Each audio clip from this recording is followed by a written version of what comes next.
మరోసారి ఏసీబీ సోదాలు కొనసాగుతున్నాయి. డీఎస్పీ ఎస్ భీమిరెడ్డి నివాసంలో ఏసీబీ తనిఖీలు చేస్తుంది. భీమిరెడ్డిపై ఆదాయానికి మించి ఆస్తులున్నట్లుగా ఆరోపణలున్నాయి. హైదరాబాద్లోని నివాసంతో పాటు 20 చోట్ల సోదాలు చేస్తున్నారు. 8 కోట్ల రూపాయల విలువైన విల్లాలో భీమిరెడ్డి ఉంటున్నారు. తనిఖీల్లో ఏసీబీ అధికారులు భారీగా అక్రమాస్తులు గుర్తించారు.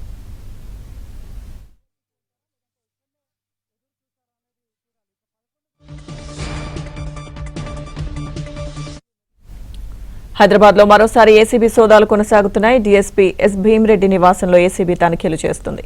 భీమిరెడ్డిపై ఆదాయానికి మించి ఆస్తులున్నట్టు ఆరోపణలున్నాయి. హైదరాబాద్ లోని నివాసంతో పాటు 20 చోట్ల సోదాలు చేస్తున్నారు. 8 కోట్ల రూపాయల విలువైన విల్లాలో భీమిరెడ్డి ఉంటున్నారు. తనిఖీల్లో ఏసీబీ అధికారులు భారీగా అక్రమాస్తులు గుర్తించారు.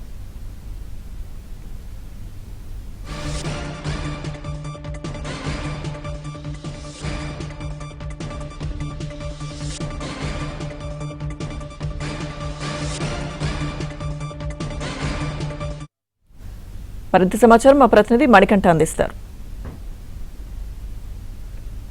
హైదరాబాద్లో ఏసీబీ అధికారులు మరోసారి సోదాలకైతే దిగారు. డీఎస్పీగా పనిచేస్తున్న భీమిరెడ్డి నివాసంతో పాటు ఆయన బంధువులు ఇల్లు అలాగే కార్యాలయాల్లో ప్రస్తుతం సోదాలు అయితే నిర్వహిస్తున్నారు. ప్రస్తుతం మనం నార్సింగ్లోని వెసెల్లా మెడోస్ వద్ద ఉన్నాము.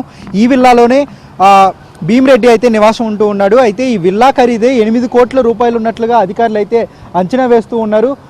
ప్రస్తుతానికి నార్సింగ్లో ఈ వెసెల్లా మెడోస్లో ఉంటున్న ఆయన విల్లాలో 2 ఏసీబీ బృందాలు తెల్లవారుజామున 5 గంటలకి చేరుకుని సోదాలు అయితే నిర్వహిస్తూ ఉన్నారు. అలాగే రాష్ట్ర వ్యాప్తంగా కూడా ఆయన బంధువులతో పాటు అలాగే స్నేహితుల ఇళ్లలో కూడా పెద్ద ఎత్తున భారీగా ఈ అక్రమాస్తులకు సంబంధించిన పేపర్లతో పాటు డాక్యుమెంట్స్లు కూడా ఉన్నట్లు ఆధారాలు ఉండడంతో ఏసీబీ అధికారులు మొత్తం 20 ప్రాంతాల్లో ఏకకాలంలోనే ఏసీబీ అధికారులు సోదాలు అయితే నిర్వహిస్తున్నారు. ఇప్పటి వరకు కూడా పెద్ద మొత్తంలో అక్రమాస్తులను గుర్తించినట్లు మనకు సమాచారం అందుతుంది.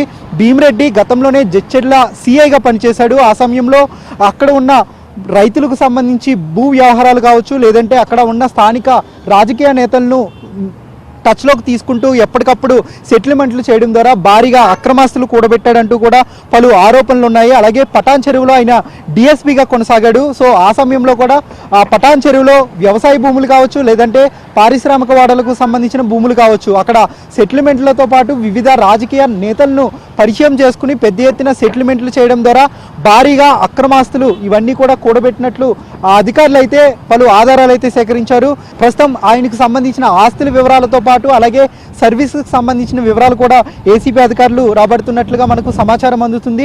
నారాయణగూడ పోలీస్ స్టేషన్ పరిధిలో అక్కడ ఏసీపీగా సేవలు అయితే అందించాడు. అక్కడే అతనిపై అనేక ఆరోపణలు కూడా వచ్చాయి. సైబరాబాద్తో పాటు అలాగే హైదరాబాద్ కమిషనరేట్ పరిధిలో కూడా ఆయన కీలక పోలీస్ శాఖలో కీలక అధికారిగా అయితే పనిచేస్తూ వచ్చాడు. అయితే డిఎస్పీగా పనిచేస్తూనే అతను చాలాసార్లు అవినీతి ఆరోపణలు అతనిపై రావడంతో ప్రస్తుతం అవినీతి ఆరోపణలు ఎక్కువగా రావడంతో అధికారులు అయితే కొద్ది నాళ్ల క్రితమే చర్యలు తీసుకున్నారు. అందులో క్రమంగానే ప్రస్తుతం హైదరాబాద్ డీజీపీ ఆఫీస్లోనే కంప్యూటర్ సర్వీస్లో అయితే పనిచేస్తూ ఉన్నారు. ప్రస్తుతం ఈ సోదాలు సాయంత్రం వరకు కొనసాగే అవకాశం ఉన్నట్లుగా మనకి తెలుస్తూ ఉంది. ఇప్పటి వరకు కూడా అధికారులు అయితే దీనికి సంబంధించి ఎలాంటి అధికారిక ప్రెస్ నోట్ని అయితే విడుదల చేయలేదు. అయితే భీమిరెడ్డి అతనితో పాటు అతని భార్య పేరు మీద అలాగే కుటుంబ సభ్యులు వాటితో పాటుగా సన్నిహితుల పేర్ల మీద బంధువుల పేర్ల మీద ఎక్కువగా బినామీ ఆస్తులు కూడబెట్టినట్లు ఏసీబీ అధికారులు అయితే గుర్తించారు. ఒకవేళ ఏసీబీ అధికారులు ఈ రైడ్స్ ముగిసిన తర్వాత భీమిరెడ్డిని